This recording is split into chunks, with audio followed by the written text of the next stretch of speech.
న్యాసాలు ఊకదంపు డైలాగులు ఏమొచ్చేది ఉన్నది వాటితోని నోటి తీట తిరుగుతుంది తప్ప ఏం రాదు మాకు రాదా తిట్టనికి మాకు కూడా వస్తుంది కానీ నీకు కాదు నీ కుర్చీకి గౌరవం ఇచ్చి ఊకుంటున్నాం కానీ ఒకటి మాత్రం నేను పక్కా చెప్తున్నా దయచేసి మిమ్మల్ని అందరినీ కూడా కోరుతున్నా మీరు మాత్రం హైదరాబాద్ జనాలకు మీకు పాదాభివందనం చేసినా నేను ఏం చేసినా కూడా తక్కువనే నేను ఎందుకంటే మామూలు విషయం కాదు హైదరాబాద్ చరిత్రలో ఎన్నడూ వరుసగా రెండుసార్లు ఒక్కసారి కాదు కార్పొరేషన్ ఎన్నికల్లో ఎవ్వలతో సంబంధం లేకుండా డైరెక్ట్గా టీఆర్ఎస్ పార్టీని బీఆర్ఎస్ పార్టీని మీరు గుండెల్లో పెట్టుకొని గెలిపించి మమ్మల్ని మళ్ళీ కార్పొరేషన్ రెండోసారి కూడా మా చేతిలో పెట్టింది అట్లాగే మొన్న శాసనసభ ఎన్నికల్లో కులం లేదు మతం లేదు అన్ని కులాలు అన్ని మతాలు హిందువులు ముస్లింలు క్రిస్టియన్లు గుండెల్లో పెట్టుకున్నారు గులాబీ జెండాను 24 సీట్లు హైదరాబాద్లో ఉంటే ఒక్క సీటు కూడా మీరు కాంగ్రెస్కి ఇయ్యలే ఒక్కటంటే ఒక్క సీటు ఇయ్యలే కాంగ్రెస్కి నమ్మలే మీరు అట్లాగే ఒక్క సీటు అడ్డిమారి గుడ్డి దెబ్బల బీజేపీకి పోయింది ఒక్క సీటు తప్ప మొత్తం సీట్లు బీఆర్ఎస్కే మీరు అప్పచెప్పిండ్రు మీకు అందుకే పాదాభివందనం చేసినా తక్కువనే మీరు చేసిన మరి మేలుకు నేను మీకు ఒకటే మాట ఇస్తున్నా శేర్లింగంపల్లి నియోజకవర్గంలో గత 10 సంవత్సరాల్లో కేసీఆర్ గారి నాయకత్వంలో 10,000 కోట్ల రూపాయలతో మనం అభివృద్ధి కార్యక్రమాలు చేసుకున్నాం ఫ్లైఓవర్లు అండర్ పాస్లు మంచినీళ్ళు సీసీ రోడ్లు మోరీలు చేయగలిగితే మంచి చేసినాం 1,00,000 డబుల్ బెడ్రూమ్ ఇల్లు కట్టిన మొత్తం హైదరాబాద్ కలిపి అందులో శేర్లింగంపల్లికి కూడా ఒక 4,000 వచ్చినాయి సరే పిండి కొద్ది రొట్టె ఇంకా కూడా చేయాలని ఉండే ఈసారి చేద్దాం ఇంకా అన్ననే ఒక ఆరాటం ఉండే కానీ ఇవాళ కాంగ్రెస్కి అధికారం వచ్చింది ఊర్లలో ఉండే ప్రజలు వీళ్ళు చూపెట్టిన ఆశలకు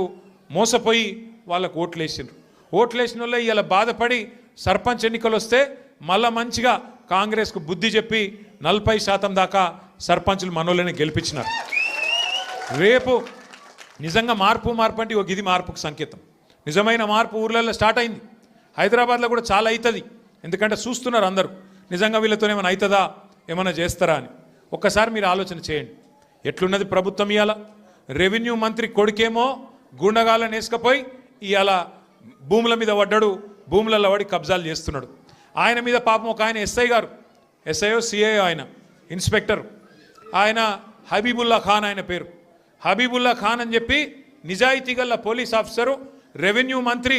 కొడుకు దౌర్జన్యం చేస్తుంటే భూముల కబ్జా చేస్తుంటే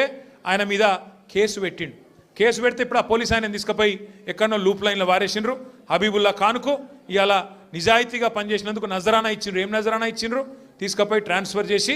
ఎక్కడో ఊరవతల వారేసినారు అట్లే ఇంకో మంత్రి బిడ్డ చెప్తున్నది తుపాకీ పెట్టినట పారిశ్రామికవేత్తలకు తలకు ముఖ్యమంత్రి గారి ఇంటెన్క గెస్ట్ హౌస్లో తుపాకీ తలకు పెట్టి పైసలు వసూలు చేస్తున్నారు ఇక ఇట్లా తయారైంది ఇక మీ ఎమ్మెల్యే ఉన్నాడు పేరేమో గాంధీ చేసే పనులని గాడిసే పనులు ఒక్కటి సక్కడి పని లేదు 11 ఎకరాలు కబ్జా పెట్టిండు కుత్బుల్లాపూర్లో 11 ఎకరాలు కబ్జా పెట్టిండు మొన్న మనోళ్ళందరూ పోయినరు కబ్జా పెట్టి ఇప్పుడు ఆ కబ్జా పెట్టిన భూమి కోసం మీరు గెలిపిస్తే బీఆర్ఎస్ పార్టీలా అందులో పోయి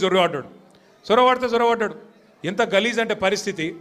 వీళ్ళ పరిస్థితి ఎట్లా తయారైందంటే ఎమ్మెల్యేలది మన పార్టీలోకి వెళ్ళిపోయి ఆ పార్టీలో చేరినోళ్ళది ఇవాళ వాళ్ళు ఏ పార్టీ చెప్పుకోలేని పరిస్థితులు ఉన్నారు ఏమాయిరాబాయ్ నువ్వు కాంగ్రెస్ పార్టీ బీఆర్ఎస్ పార్టీ అంటే ఎమ్మెల్యేలు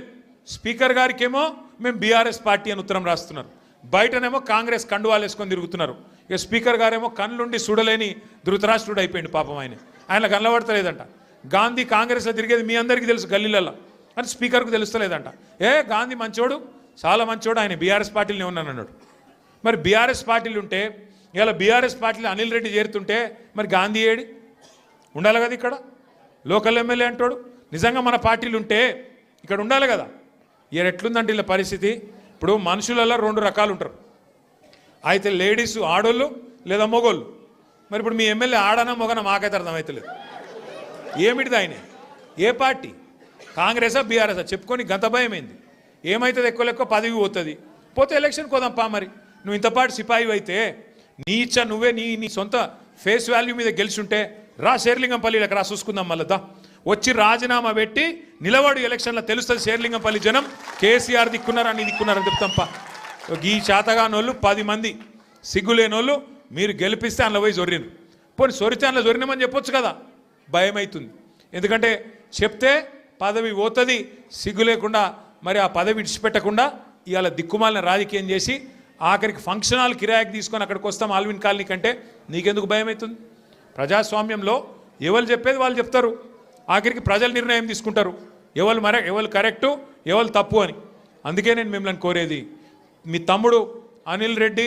సతీష్ రావు ఆల్విన్ కాలనీలో బ్రహ్మాండంగా కలిసి పనిచేయాలని చెప్పి నేను కోరుతున్నా. రేపు 24 డివిజన్లు అయినాయి శేర్లింగంపల్లిలో, 24 డివిజన్లు, 24కి 24 ఒక్కటి పొల్లు పోకుండా గెలిపించే బాధ్యత మీరు తీసుకోండి. కరెక్ట్ మనుషులకు టికెట్ ఇచ్చే బాధ్యత పార్టీగా మేము తీసుకుంటాం. జిల్లా ప్రెసిడెంట్ గారిని, కుకట్పల్లి ఎమ్మెల్యే గారిని నేను కోరుతున్నా, దయచేసి శేర్లింగంపల్లి నియోజకవర్గంలో ఎమ్మెల్యే లేడు అనే ఇబ్బంది లేకుండా సమన్వయం చేయాలని చెప్పి నేను కోరుతా ఉన్నా. దయచేసి మీరు రాబోయే రోజుల్లో కూడా ఇదే ఐకమత్యాన్ని ప్రదర్శించి చక్కగా ముందుకు